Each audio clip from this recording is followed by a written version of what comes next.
Today on Locked On White Sox, I will be talking to you about the good, the bad, and the ugly. The good of the White Sox lineup compared to the rest of the AL Central. The bad, the MLB lockout. It's currently ongoing, and there is no end in sight. And finally, the ugly. You saw it all last year. It's the White Sox defense. This is Locked On Sox.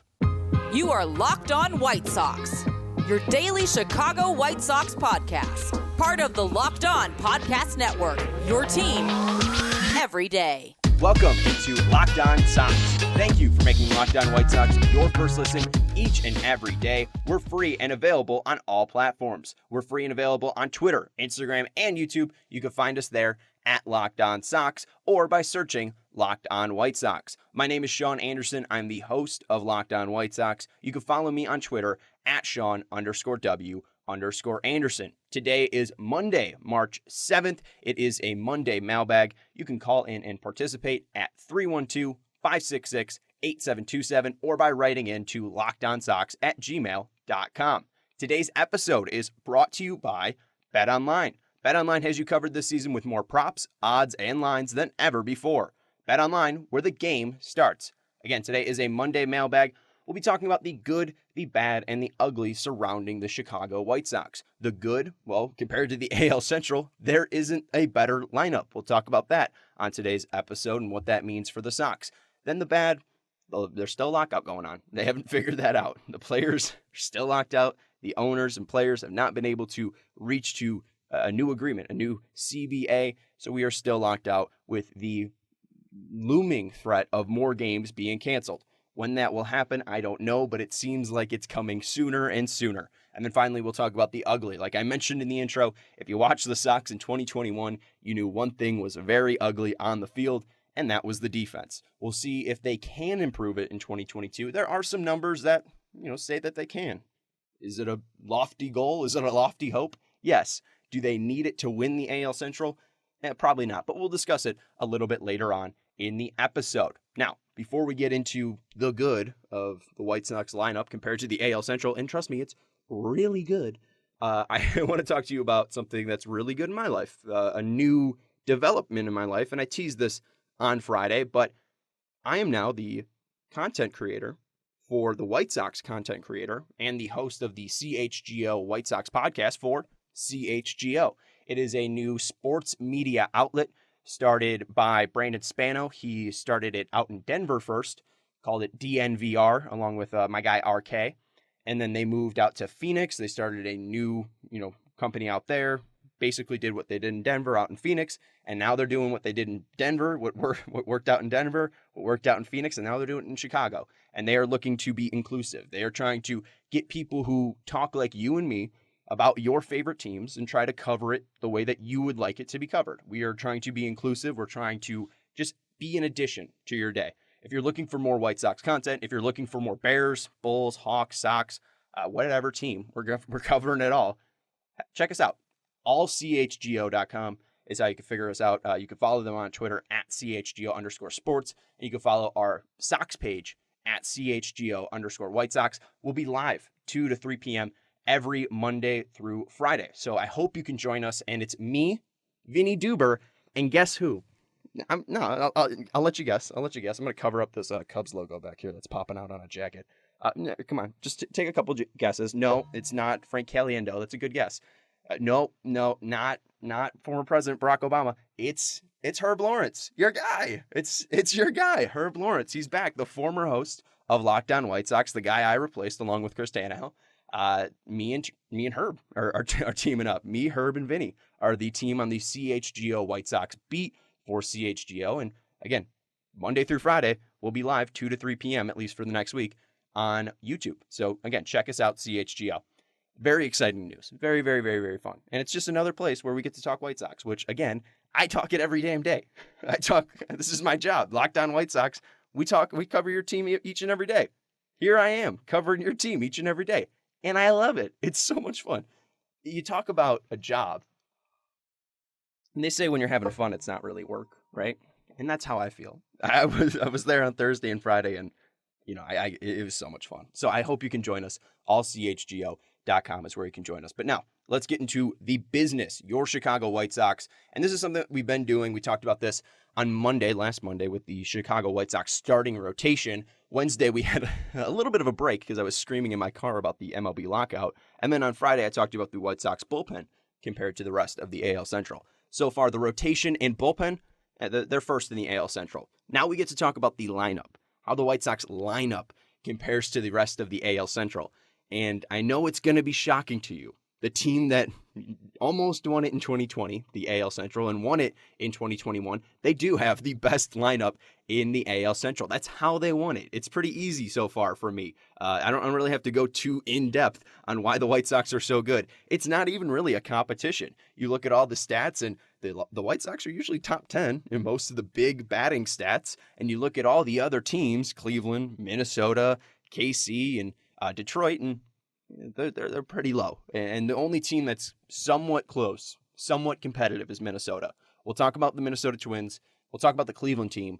And we'll kind of ignore Detroit and Kansas City because they have a decent lineup. We saw Detroit's power, as my guy Herb Lawrence refers to him as, and I think Chris Tannehill came up with the nickname Honus Haas. I think it's Eric or Ethan Haas on the Tigers. Like, we know that there's some power. They just signed Javi Baez, but the main competition in my mind is Minnesota and Cleveland. So we'll talk about the White Sox compared to them, but I first want to talk about the White Sox compared to themselves. I think people felt a little bit disappointed in the White Sox lineup in 2021 just because you saw the power in the Sox in 2022, and that kind of faded away. You look at the home run totals, Sox were 19th in the MLB in 2021 in home runs. In 2020, they were third in the MLB. And yes, it was a 60-game season in 2020, 162 in 2021, so a lot more can happen, small sample size in 2020. But the thing that I really took away, especially looking at the stats, and I don't know if this is on Tony La Russa, I don't know if this is on Frank Menachino, I don't know if it's because they add Andrew Vaughn, I don't know if it's because Yasmani Grandal became, so much better at the plate. I'm not really sure why this happened, but if you look at, and I'm sorry for taking those sips of water, but I'm feeling a little bit under the weather. But if you look at the other stats, you look at the walk rate, K rate, isolated power, average on-base percentage, slugging, weighted runs created plus, and WAR, I think you can make the case that the 2021 White Sox were actually a better hitting team than the 2020 White Sox. Just because, again, I don't think that the sample size was big enough to get a true look at who the Sox were in 2020. I don't think the Sox would have been third in the MLB in 2020 in home runs if they continued this. Or if they played 162 games. I don't think the Sox would have finished, third in the MLB in home runs in 2020. I think they would have fell off a little bit of a cliff. They were perfect against left-handed hitting in 2020. They weren't perfect in 2021 against left-handed pitching, but they were very, very good. And I think that just shows, again, over a long season, you're going to have ups and downs no matter who you face. That's baseball. But let's get into the stats. The White Sox K rate, they went from 24th in 2020. This is walk rate. They went from 24th in walk rate in 2020 to 4th in 2021. In K rate, they had the sixth highest they had the sixth highest K rate in the MLB in 2020. In 2021, they had the 12th lowest. So big change there, going from taking a lot more walks, taking a lot less strikeouts. They were more patient. They were just selecting better up at the plate. I really loved the patience that the Sox showed this year. It was very mature. It was a mature approach from the Sox, which I thought was very exciting to see. You compare the isolated power, and this goes hand in hand with the home runs. Third in the MLB in 2020 in home runs, 19th in 2021. And then you look at isolated power, which is basically like slugging percentage, but take away the singles. So it's basically, what did this team do? Doubles, triples, and home runs. Like, what was that number? And isolated power in 2020, the Sox were 5th in the MLB, and then isolated power, they were 16th in 2021. So the Sox fell off a little bit there in power, but they were better in average. They went from 6th to 5th. In OBP, they went from 12th to 3rd. In slugging percentage, they went down from 5th to 10th, but you're still a top 10 slugging team in the league. You're still isolated power. I mean, you're not, what was it, 6th? You go to 6th or 5th. You go from 5th to 16th. You're still a little bit under half right there of the league. You're not the top half of the league in isolated power, but I think, especially with Eloy being out, those numbers can change. I mean, Eloy wasn't here for a large majority of the season. Robert was out from April to August 14th or something like that, or early August, I think. So And you look at what Robert did after he came back. He had 12 home runs. He had 1 home run in the first 25 games he played. And then I think in the last 43, he hit 12. So I think the Sox power can come back. Andrew Vaughn's going to get better. Gavin Sheets can get better. And I think also, too, this is why we keep talking about it as White Sox fans. The White Sox need to add more power. They need to add another bat. They need to add, in my mind, Kyle Schwarber. This team needs to add a better hitter. I think that there's something to say about when you look at the postseason, the way it's gone the past couple of years in Oakland, ending in the first round, and the Astros ending in the first round, you could see that the Sox are missing something. I think they're missing a big bat. Abreu has been a little bit disappointing. Again, very small sample size. They've only played 7 games in the postseason, but the 2 guys that I think have really shown up for the Sox in back-to-back seasons are Tim Anderson, who's hitting 500 basically in his postseason career, and Luis Robert. Those are the 2 guys that have shown up in the postseason. And I just think that the Sox need to truly add more talent to this team, because if they want to be a World Series contender, that's what they need. They're fine. They've shown you that they can handle the AL Central with the lineup they currently have, but the power is something that truly made this team special in 2020. And I think if they keep the same approach and add a little bit more power, then you have a true powerhouse on your hand.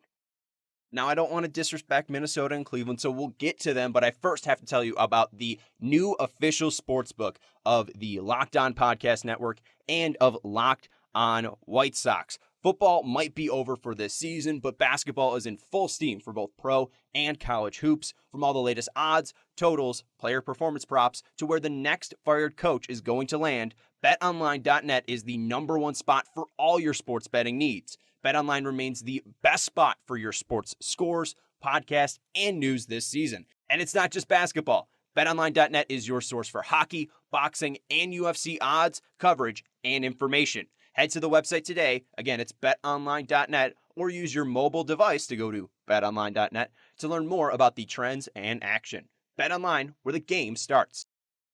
Thanks for making Locked On White Sox your first listen each and every day. Locked On MLB Prospects host Lindsey Crosby is a prospect encyclopedia, and he's going deep on the MLB stars of tomorrow. It's free and available wherever you get your podcasts. Now, as I teased there, I'm going to be talking about the Minnesota and Cleveland lineups. I do think the White Sox have the best lineup in the American League Central, and I kind of want to give you the other teams that are competing with them and give you the idea of what we're going up against, what the Sox are going up against.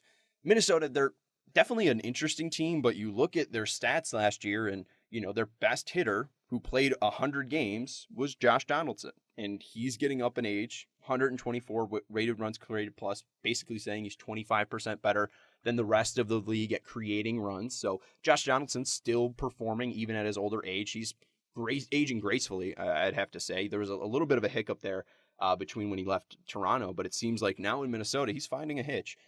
So that's dangerous for the Sox, but again, he's not terrifying. I'm not too afraid of him being their best hitter. I think you can make the argument that Byron Buxton is their best player. It's really not even an argument with his age, his potential, his ceiling. But the big thing with him is injuries. I mean, you look at his performance last year, he was great. 169 weighted runs created plus, 4.2 WAR in 61 games. That's absolutely ridiculous. But Byron Buxton has had injury concerns his entire career. 46 games played in 2015, 2016 played 92 games, 2017 played 140. That was great for him. 2018, 28 games. 2019, 87 games. 2020, they played 60. He played 39. And in 2021, he played 61 out of 162. So, with Minnesota, the guy I have to be afraid of might not even be playing in the series against the Sox. I hope the best for Buxton.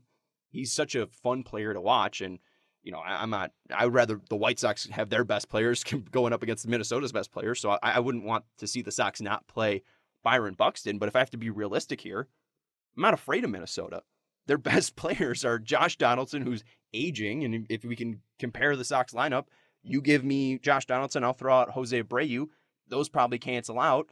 You give me Luis Robert and Byron Buxton, I'll take Luis Robert. Thank you very much. Where do they match up? You give me Mitch Garver, I'll give you Yasmani Grandal.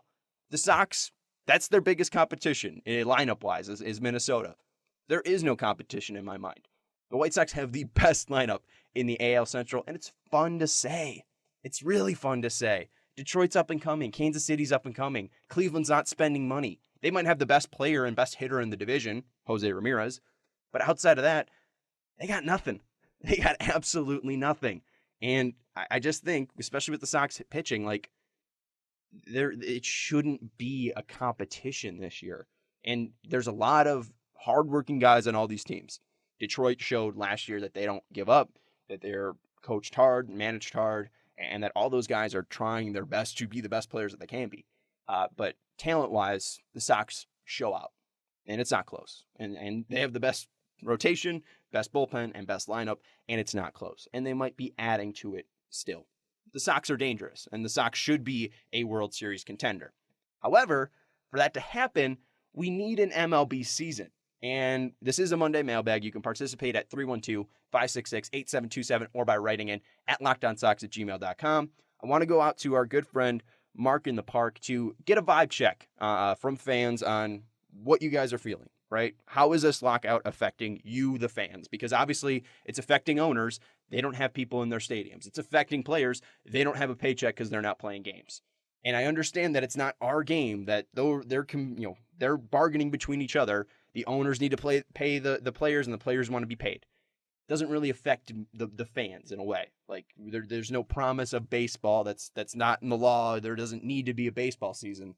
But it is important to me how you guys are affected. So let's go out to my guy, Mark in the Park. Sean, Mark in Litchfield Park. Love the last show. Love the passion. I don't know if you want to use this on your show or not, but I've talked about being a Sox fan my entire life, and that started with my grandfather taking me to doubleheaders.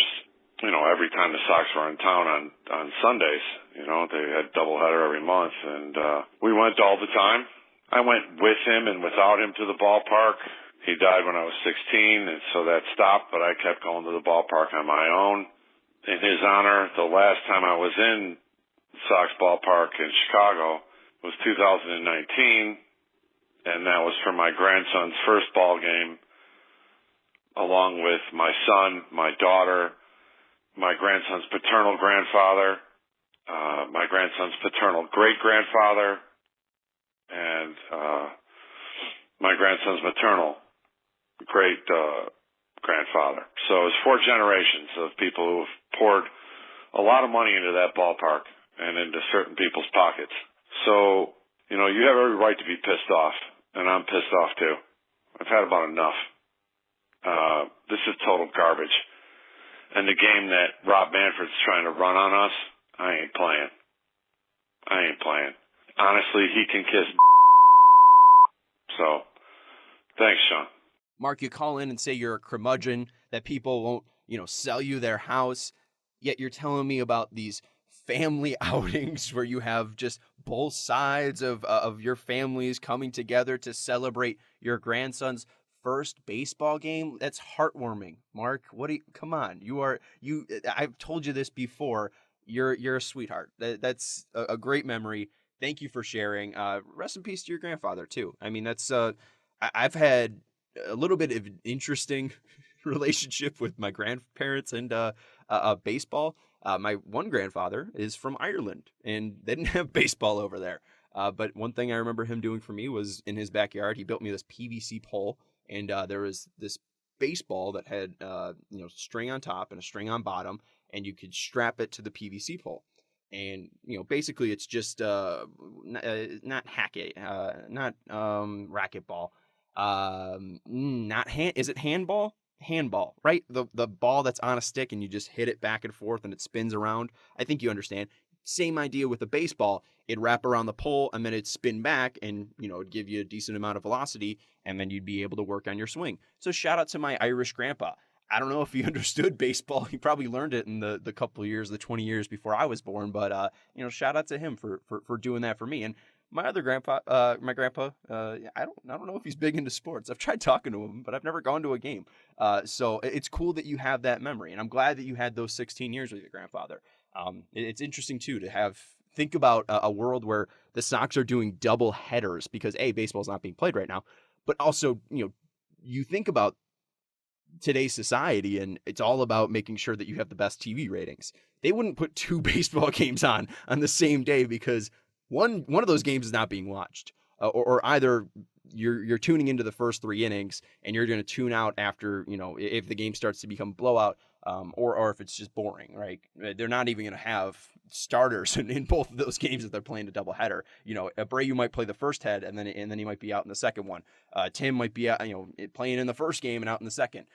It's so different, and it is crazy to think about the way baseball's changed in 50 years just with technology. And I'm not trying to call you old, Mark. But like just to think about how TV and how that now controls baseball. The reason you're not getting baseball right now is because of the deal they have with Fox Sports. You might not get the first 25 of games of the regular season because the owners don't have to pay back the RSNs, the cable companies, if 25 games or less are missed. So if they miss 25 games, the MLB doesn't have to pay back these cable providers who paid for an MLB package. But if we miss 26 games, then owners are going to have to start paying back. So I don't know. I think it's funny that you have that memory of Sunday doubleheaders, and now the MLB is just against that. They don't want you to have a full day of baseball. They don't want you to have these great memories. They want you to remember you spending March 6th in your house and not being at Glendale.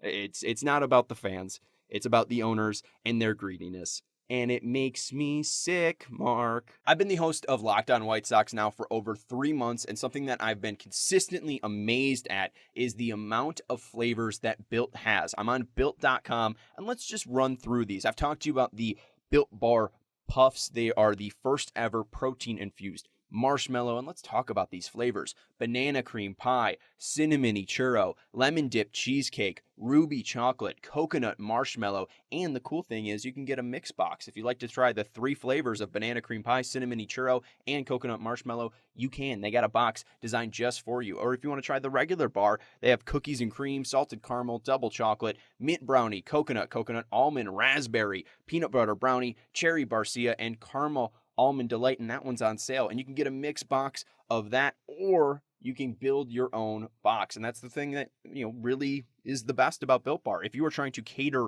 your snacks, you can with Built Bar. Go to Built.com. You can see all of these flavors or the macros chart. You can see that all Built Bars, or most Built Bars, are 130 calories, 4 grams of sugar, 4 net carbs, and 17 grams of protein. Not only are these healthy, but they also taste delicious. Go to Built.com, use promo code LOCKED15 for 15% off your order. Again, that is 15% off using the promo code LOCKED15 at Built.com. This episode is brought to you by our friends over at Rock Auto. Save time and money when you use Rock Auto, and I could tell you from firsthand experience that I could have. You can save 30%, 50%, or even 100% for the same parts that you will buy at a chain store. I found that out when I bought a windshield wiper pump for $30, and this was before Rock Auto was a sponsor. And then when they became a sponsor, I went to rockauto.com and I realized I could have saved 92% on that windshield wiper pump. I paid $30 in store, and it took me 10 minutes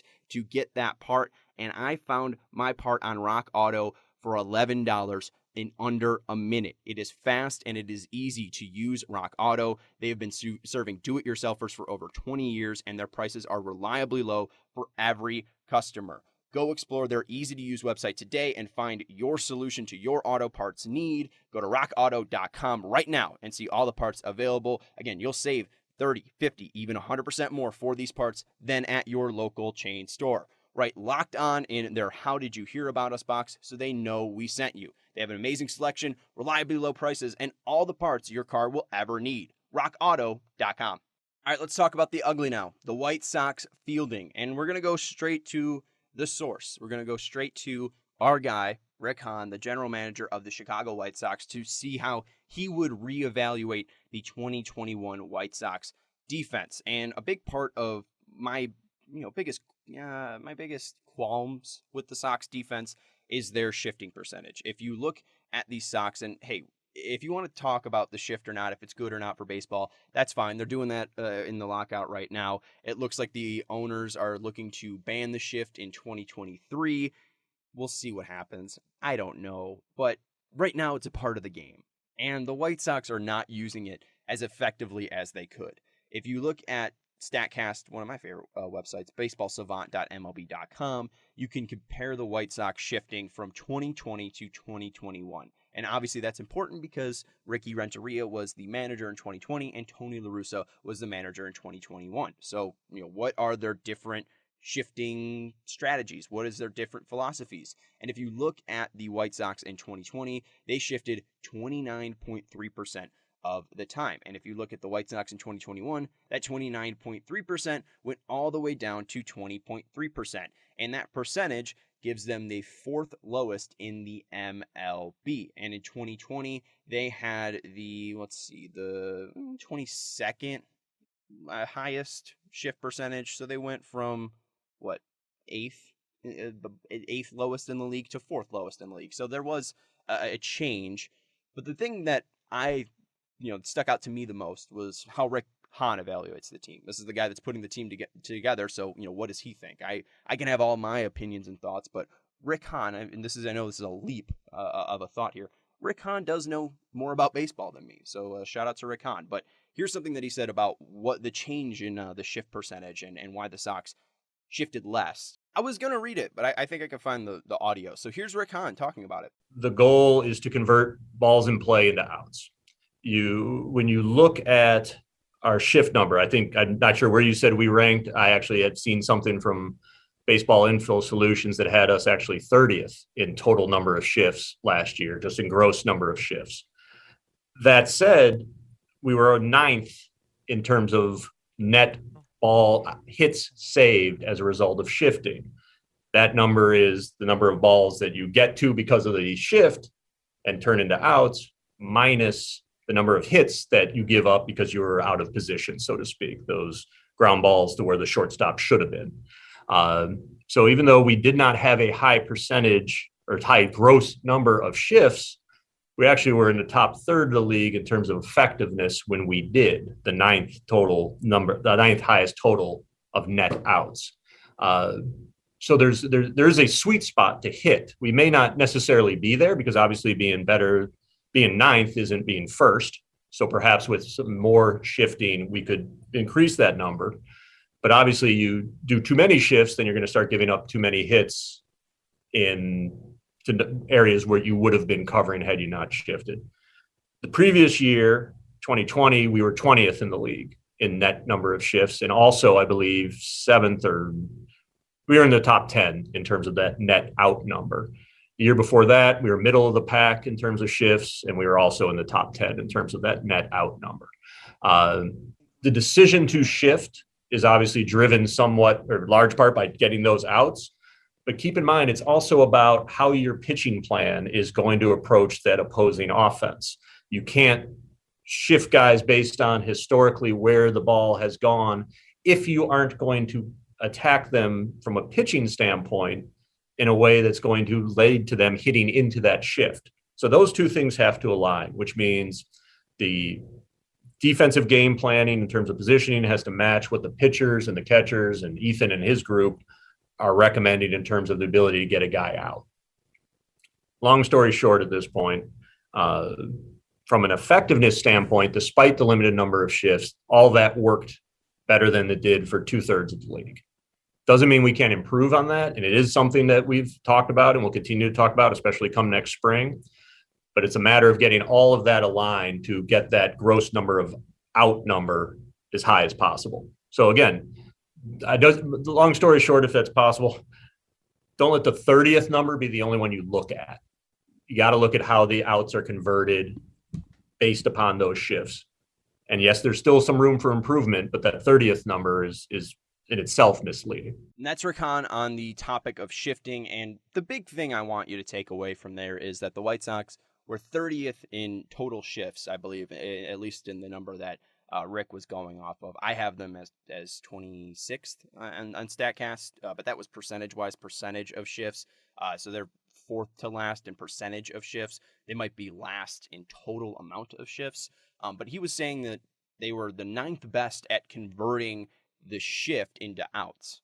And we talked about this before. This is one of the things that I was really talking about early on in the Locked On White Sox podcast back in December was again, I think it's so stupid, and not saying that Rick is saying something stupid, but it would be so stupid if the White Sox are like, and Rick did say in there that there can be improvement made.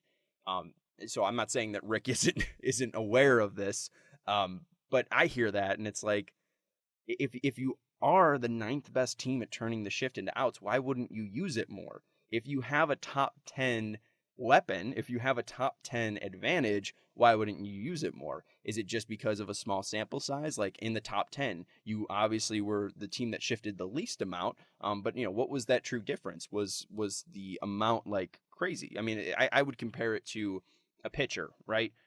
A guy with a 3 ERA that pitches 200 innings. I mean, that's a guy that you want on your team. That's a guy that is getting so many outs for you consistently and only giving up 3 runs every 9 innings, right? That's great. You talk about the amount there.